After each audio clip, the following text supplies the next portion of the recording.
Hi, my name is Joey Lovestrand. I'm a postdoctoral fellow at SOAS University of London, and this is a presentation on final particles in Barayin. I give a bit of introduction and background, and then we'll go into discussing the 7 particles I want to discuss in a few different groups, looking first at 2 interrogatives, 2 negation markers, what I'm calling an affirmative marker, and then we'll look at 2 words of Arabic origin that also seem to have a particle-like function. Barayin is a Chadic language of the East Chadic B group. If you're not familiar with the Chadic languages, it's a family of languages within the Afroasiatic languages. So here in black are where the Chadic languages are spoken. And they're primarily broken up into 3 groups, West, Central, and East. And Barayin is in that East group of Chadic languages.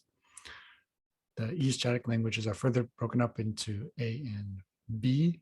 The A language is being spoken in the south of Chad in the Shari Lagoon area, and the B language is spoken in the central part of Chad in the Gara region. About 6,000 speakers of Barayin across 4 dialects, and the 2 dialects we're looking at here make up about 3,000 speakers. I have several previous publications on mostly phonology and morphosyntax of Barayin, and was also able to work on a small-scale language documentation project with members of the Barayin Language Association. It was funded by ELDP. And that resulted in a corpus of about 28,000 words based on 2 hours of transcribed text, which are mostly monologues. And that probably has a significant impact for what kind of particles show up in the documentation. These are the 7 words that I wanted to focus on in particular. And initially I chose to focus on these words because, at least impressionistically, these words seem to appear quite frequently at the end of sentences or at the end of utterances. I initially called this talk a talk on sentence final particles, and that came from an idea of looking at some of these words and trying to figure out if they can sort of come together to form a single morphosyntactic class. In Barayin, the negation and interrogative markers are final, as is the case in most Chadic languages, and so you get these words always appearing at the end of sentences. But then there's a number of other words that would appear at the end of sentences and would appear to sort of fit into what are sometimes called utterance final or sentence final particles, that have some of the properties described, for example, here by Hansel, Post, and Haslow, that they're words that are prosodically integrated at the right edge of an utterance, that they are likely to have discoursive pragmatic meanings, that meaning may be hard to pin down, or it may fluctuate based on the kind of utterance. And those words may also have other functions elsewhere in the sentence. And that seems to characterize a number of words in Barayin that I wanted to look at.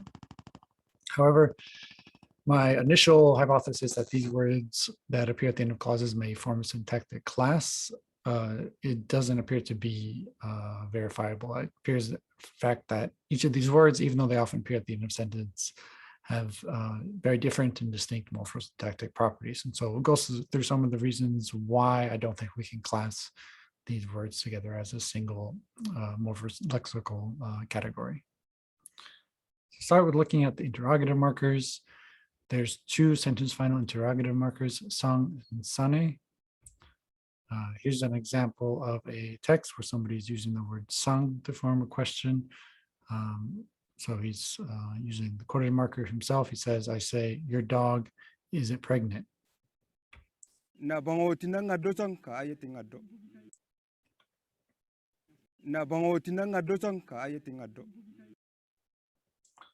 The same speaker in the same recording also uses sane to form a question. So here I just got done explaining how he would go to steal milk from the neighbor's goats. And now he's asking, do the owners of those goats then get upset? Do they have a problem?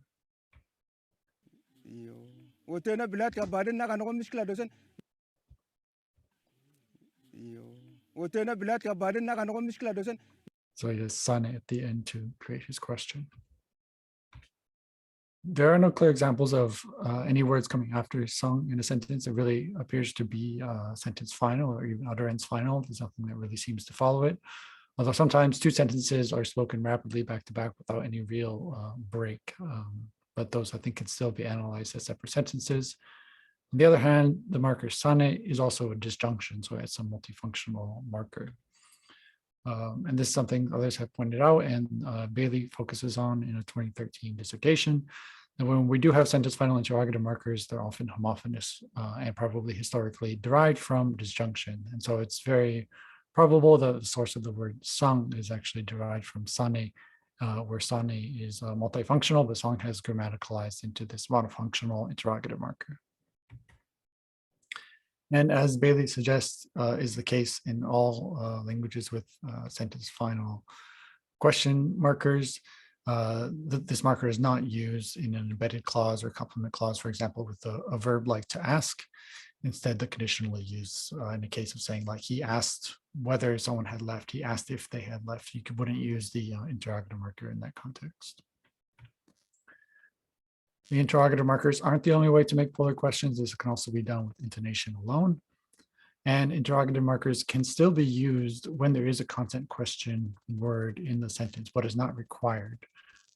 So I think most of the time when you have a content question word, probably sang isn't added, but the number where you get both a content question word, like a WH word, and sang together is not a trivial number. Here's one example of that, where you have the question word where did you find this meat? But you also have sang at the end.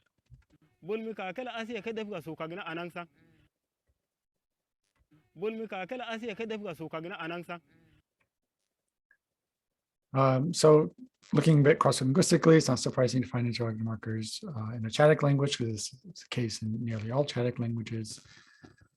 And cross-linguistically, interrogative markers, if you have a particle, are more likely to be sentence final than any other position. And this is particularly a strong trend in the Sahel region. So this is the map where showing the position of interrogative markers in a sentence, where the blue dots represent a location where a language is spoken with an interrogative marker in the final position. And if we zoom in on the Sahel region, we see that it's a lot of blue across this part of Africa. Next, we'll look at the negation marker, the clause final marker do. I wouldn't define this marker now as a sentence final marker. Looking more closely at it, I think it can be better characterized as a clause final marker. But as a clause final marker, it can be embedded in all sorts of situations where it wouldn't be at the end of a sentence, which is different from how sang is used.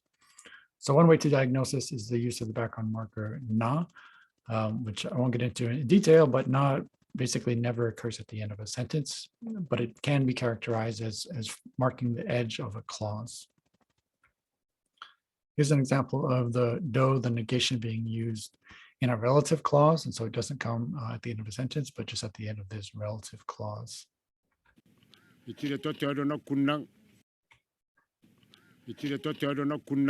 So the trees that we do not cut is a jujube tree.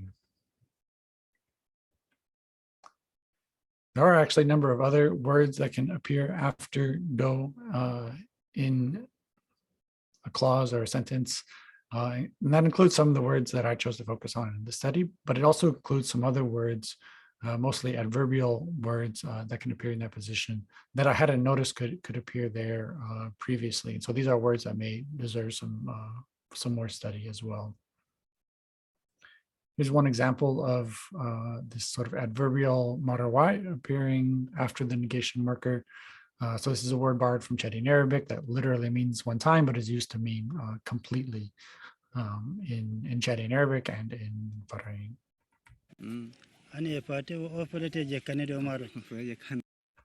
So he's saying, we cleared the bush, but the agents of the water and forest, the environmental agents, they don't leave us alone at all, not at all. They completely don't leave us alone.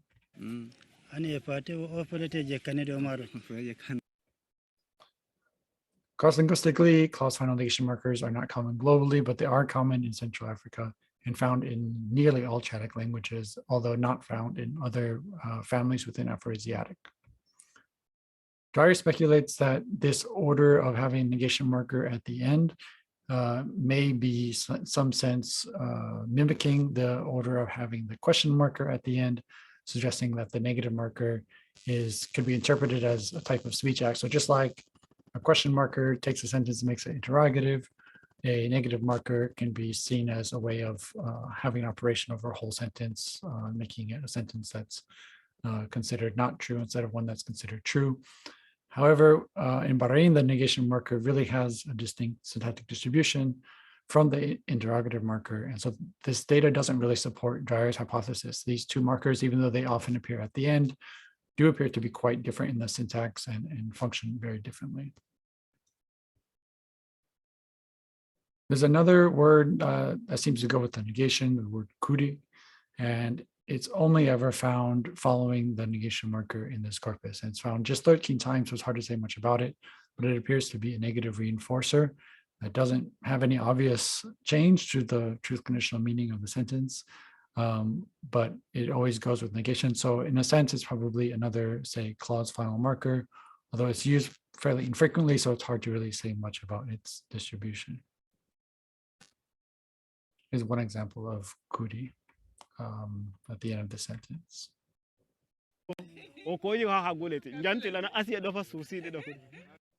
So the last part, Asya, the animal in this folktale, went home but couldn't find any meat at all. So the animal had lost all of her meat throughout this humorous story and ends up with no meat at all.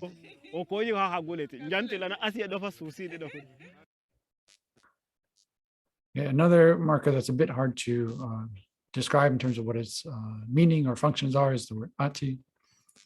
It's used 43 times and mostly in utterance final position. One speaker seems to use it in an utterance initial position 3 times, and there's one other time where it appears utterance initial. It's a few times where it appears transcribed in a medial position, but in a lot of those cases, there's syllables kind of being run together, and it's not. I'm not 100% sure that all of those are legitimate cases of this word actually being pronounced, even though that's what shows up in the transcription. It appears to be a bit more frequent in dialogues than it does in the monologues. And the one time that it does co-occur with any of these other particles that I've been considering, it co-occurs with a negation marker and it follows the negation marker. So that suggests that this could be a sentence final type of marker with a similar distribution to the question particles, although it doesn't co-occur with those, so I can't say anything about their relationship to each other. So here's an example of ati following do. Talking about the bad rain season and how the grains are not sprouting, the grains are not coming out.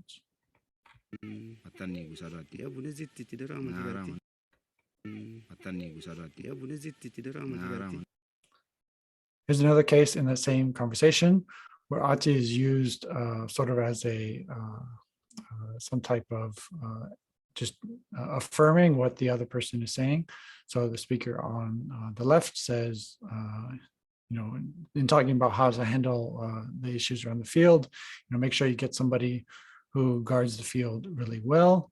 And he agrees, yes, and uses the manner demonstrative like this, then says ati at the end.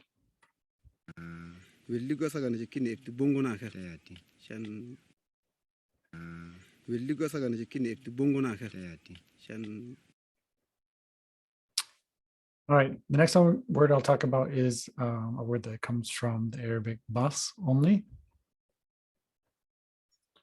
And chatting Arabic, I should mention, is the language of communication in the area. So it's a language that just about everyone speaks to some degree as one of their second languages, or if people who grow up in town may speak as a first language, but for most Barayin speakers, it's probably something they learn a bit later. So bas shows up in the corpus, often following negation marker and these other positions that suggest it's sort of outside of the clause and where it is in the syntax. So in 78 of 133 uses of bas in this corpus, it shows up in a sentence final or utterance final position. And its meanings extend beyond sort of a restricted only meaning to having some of the meanings that we might associate with the word just in English. So instead of saying, so in addition to saying, I want just one or only one, it can also have some kind of temporal meaning, like just now. It can also have an emphatic meaning, or even the opposite of that, a downtoning meaning when dealing with an illocution that may have some sort of negative effect on the hearer.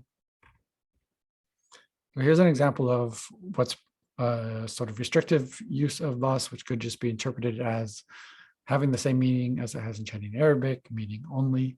In this case, they're talking about the harvest and only getting 5 or 6 sacks of grain.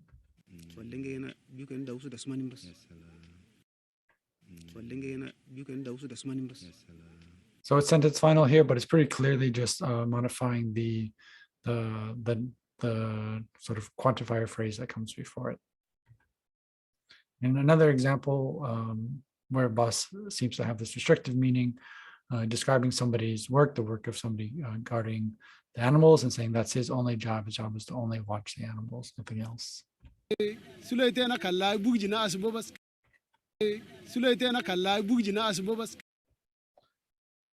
Here's a case where the use of bus could be said to have a temporal interpretation. In this case, the story is being told, and one person in the story is speaking to Barca the hyena and says, "You just arrived," and the response is, "Yes, I came," and the word is used here is bus. So I don't think it means, can't really have a restrictive meaning here, so it could be temporal. It was suggested that it could also be used in a sense like you came without any plan or any intention. You just came without any sort of expressed reason for coming. You just came without any reason. Barca, Kishetaba, Barca, Kishetaba, Here's an example that could be interpreted as an emphatic use of bas or ba, talking about the problem of birds attacking the field. So he says there's a lot of birds, and then adds ba at the end.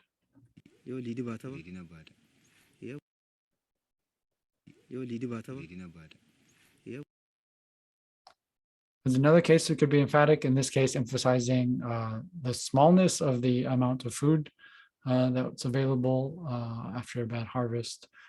So here the idiophone chop is referring to something in a small quantity.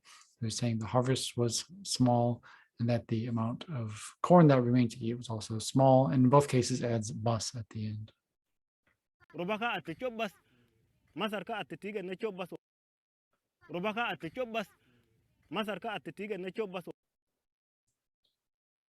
Here's an example that could be interpreted as downtoning. This is a story where two animals are talking about what to do, again, in a case of famine, and the one animal suggests to the other, we should go and take our mothers to sell them at the market. So of course, this is a serious, potentially offensive proposition that we're going to go and trap our mothers. And he uses bus here, which could be interpreted as sort of downtoning the seriousness of his proposition.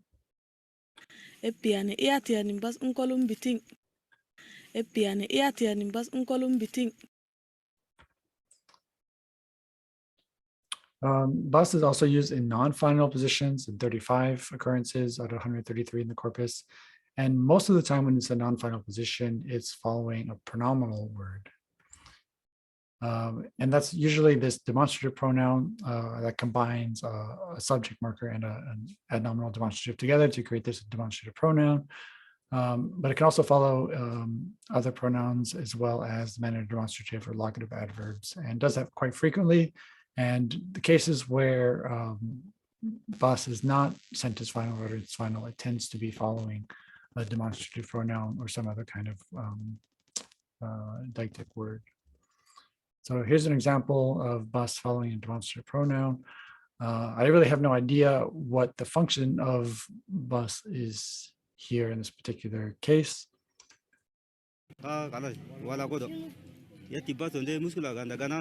So it's more or less just referring back to the sentence, some kind of tail-head linkage thing. There's other strategies for doing this, so it's not clear why bus is used in this particular example.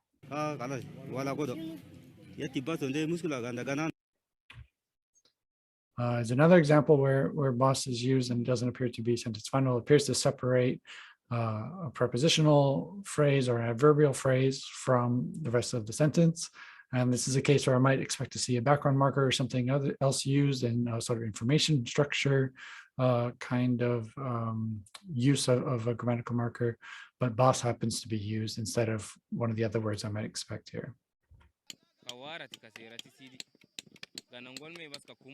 So inside the house, bus, he buries him. So I don't know how to interpret that with any sense of only or just. It seems to be really just breaking up this sentence to sort of give context to then action. It's not clear it has any other semantic or pragmatic function. And I'll just add that bus doesn't appear to have these kinds of extended usages in Chatting Arabic, nor does this appear to be a regional thing for other languages in the Gara region. It appears to be something that the Barayin have sort of innovated in their use of this word. I think we talk about this word kalas from the Arabic finished, which is used all over the place, 395 times in the corpus. It's pretty difficult to define what it means, but there are probably some kinds of discourse or pragmatic functions. Its uses its appearance in the structures appear to be mostly either clause final or clause initial. If it co-occurs with the negation, no, if it comes after the negation, so it could plausibly be again at the peripheries or outside of the clause in a more limited sense. And there's a few cases of it kind of spoken in isolation as well. So without trying to describe its meaning, I'll just give a couple of clips of speakers using this. In this clip, I think kalas is used 5 times within just a matter of 15 or 20 seconds. Ndueng maburkia wala dudia wala wiliana hala inukolo bishe wontona ya nusoddet yan ngabe mbendet ke nkola dobe timote na hala njeke amose anga yo sidi leti khalas mejeratu tani due mose setelete anani ange sobuna na sodde mapana khalas. So I'm not really sure what the function of kalas or halas is in each of those contexts. This is another example where you'll hear kalas or halas used in a sentence initial position and in isolation.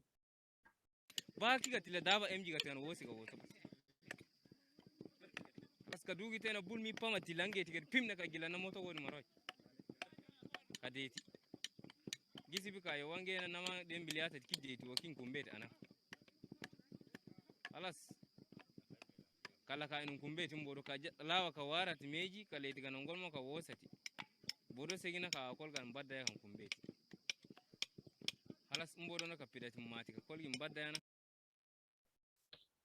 Yeah, so it's not totally clear what the meaning of those is, but there may be some discourse structuring. There may be some kind of pragmatic connecting with the audience use of kalas or halas in those contexts. And there may be some variation from speaker to speaker, context to context, how that word is used.